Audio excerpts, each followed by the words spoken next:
the title belt out of his bag. Okay, I mean, so really, you have to really think about it. This business, to me, this business is a trip because I've seen a lot of things in this business that's really tripped out to me.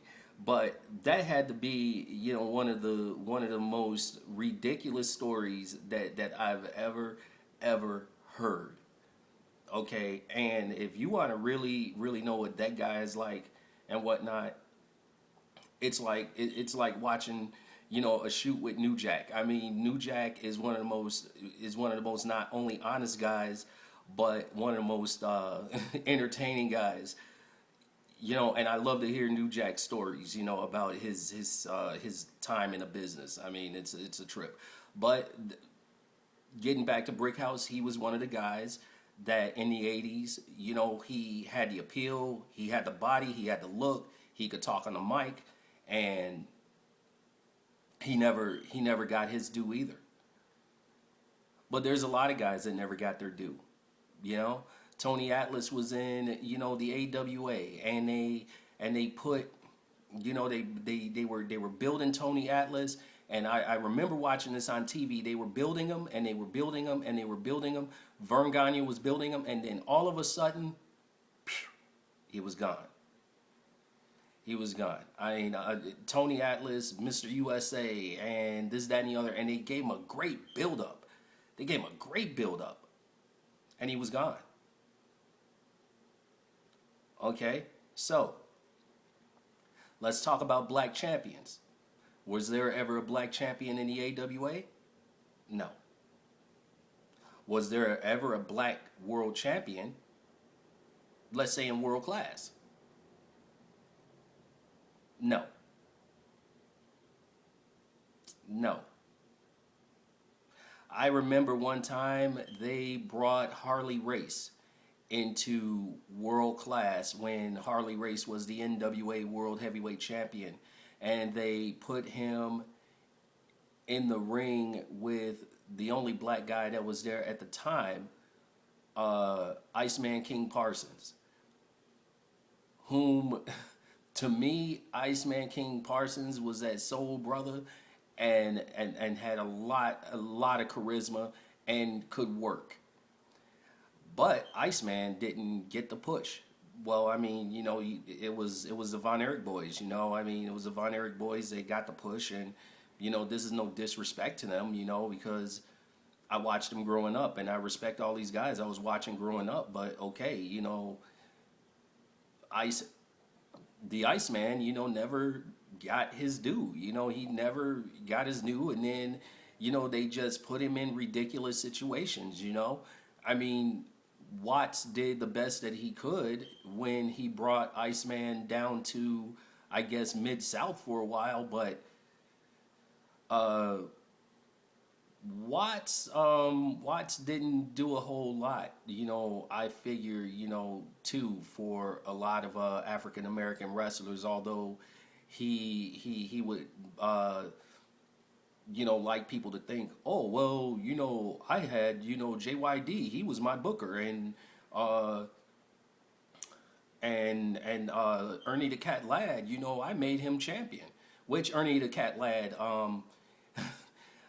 is a relation to my cousin, that's his dad. So okay, for you guys that didn't know, yeah, he's a relation. So okay,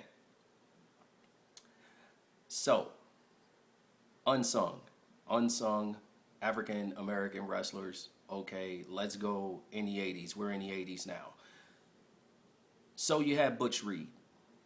Butch Reed was that guy that went to an hour draw with Nature Boy Ric Flair. Uh-huh. Went to an hour draw with Flair. Worked a lot of matches against Flair. But Jim Crockett of Crockett Promotions, JCP Sports, never wanted to put anybody of an African American descent or Hispanic descent or uh, anybody but, their lily white boy, fair haired boy, as their world champion. And it's true. It's true. Do your research. It is true. Look, brothers and sisters, I'm not on, I'm not, putting up these videos, uh, to, beat up anybody or anything, or beat up the business or anything.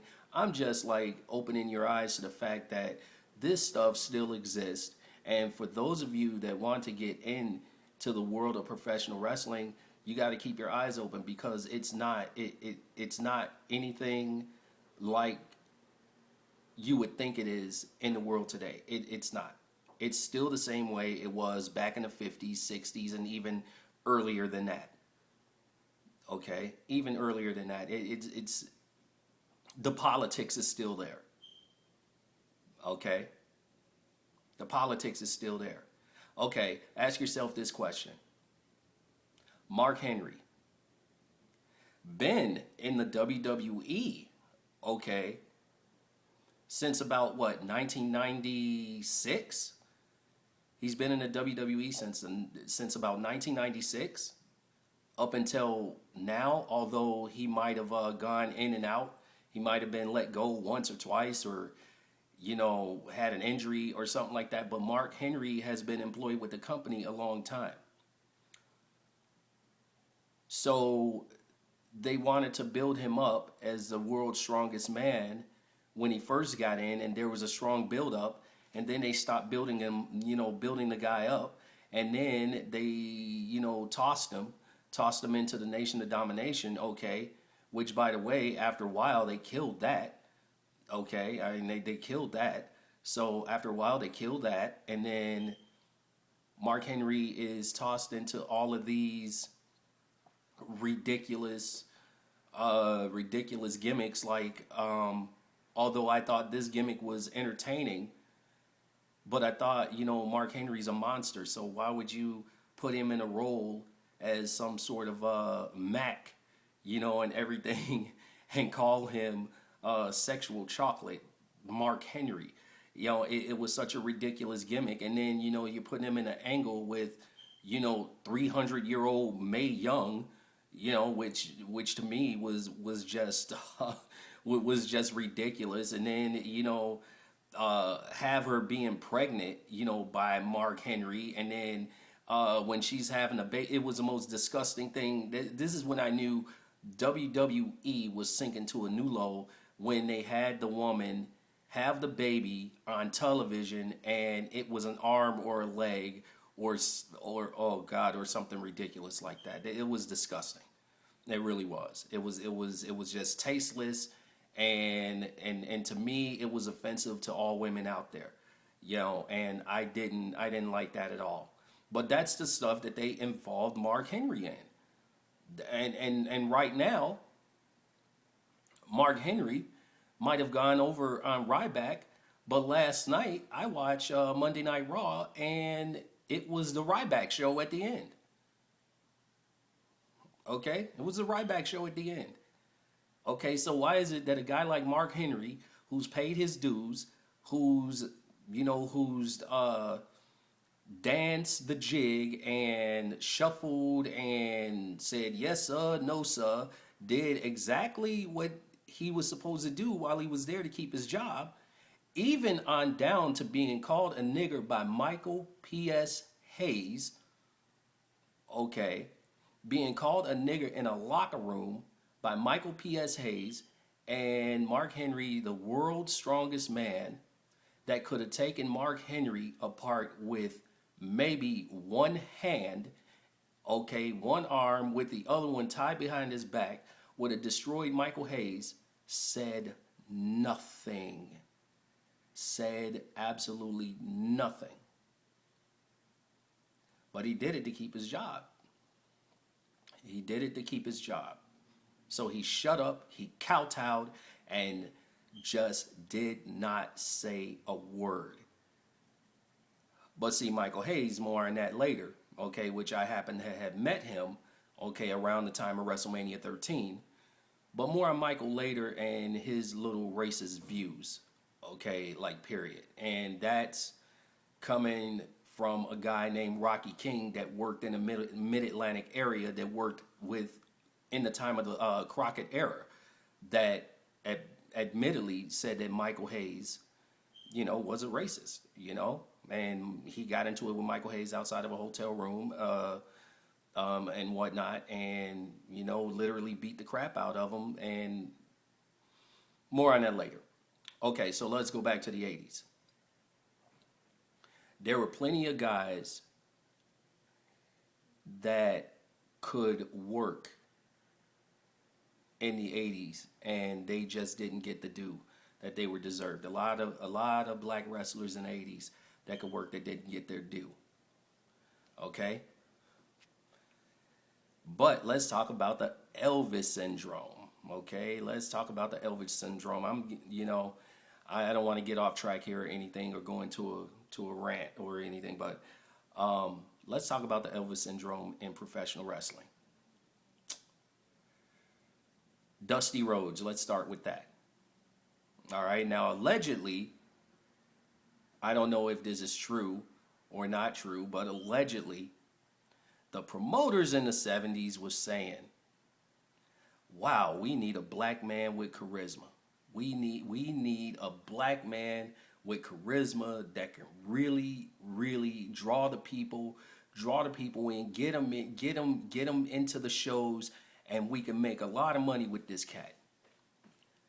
So allegedly, Dusty Rhodes stood up and said, "I'll be your black man." Okay, and and this is for the children, baby. This is for the children. This is for the children, baby. The American dream, Dusty Rhodes, there is no other. Okay, so apparently, or allegedly, let me say that, Dusty Rhodes took off for a while and redid his whole gimmick, okay? Because really, Dusty Rhodes was part of the Dick Murdoch tag team, okay? What did they call themselves? What was that? Some outlaw, Texas Outlaws gimmick. They were working Bruiser and Crusher in the 70s or something like that. And then Dick Murdoch and Dusty, broke up the tag team, and Dusty went singles. So that was around the time where they were saying, okay, we're looking for a black guy with charisma, that kind of thing. And then all of a sudden, Dusty Rhodes went from Texas Redneck to Blue Eye Soul, baby. Blue Eye Soul. This is for the children, baby. I'm the American dream, baby. I'm the son of a plumber. It's true. Okay, now this is around the same time. So,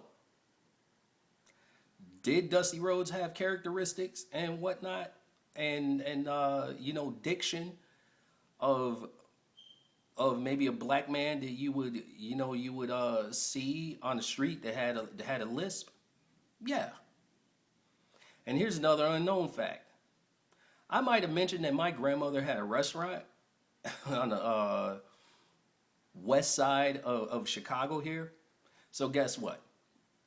Dusty used to come into that same restaurant. Not only that, there used to be a lounge not that far away from there where Dusty apparently hung out or allegedly hung out. Okay, I don't know this. I've been hearing this for years and years and years in my family. Okay, that when my grandmother had the restaurant, all of the wrestlers came in there. So I've always had a connection to this business in one capacity or another. But